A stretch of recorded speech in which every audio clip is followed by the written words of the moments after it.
Good afternoon. Welcome to the Rogers Wright Show. Obviously, things are a little heated right now, so I want to cover something a little bit different, and that's what's going on in Australia with the Iranian women's soccer team. And this is where every American should be so proud, so thankful, and so grateful that you live in a country like the United States of America, where you have rights. You can say what you want to say. You can criticize the government verbally.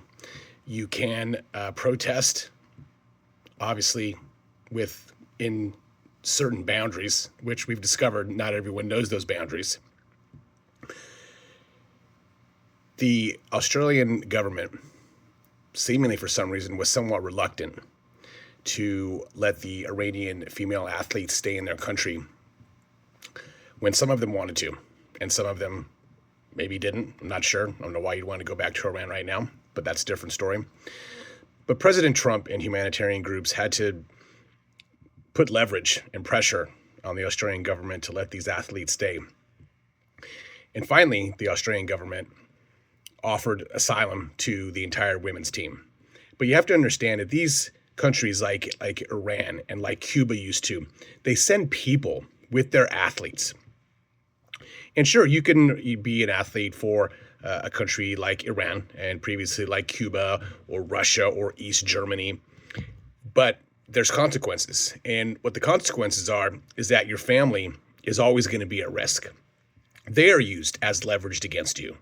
If you don't come back, we're going to kill your parents. If you don't come back, we're going to kill your spouse. We're going to kill your children, and then we'll send you pictures, or we'll mutilate them. And that's the kind of government that's in Iran. And if you're following the news, 7 athletes have agreed to stay, and they've been moved somewhere for their safety. And apparently, some of the athletes that didn't want to come back, their passports were taken from them. They were threatened that their families would be killed. And there's apparently footage of one or maybe more athletes being dragged onto the bus to go to the airport.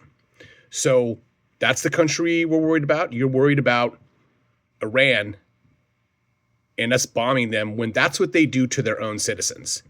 And that goes to what they did when they have uprisings or people that want freedom. They just murder them in the streets. They just mow them down like they're worthless.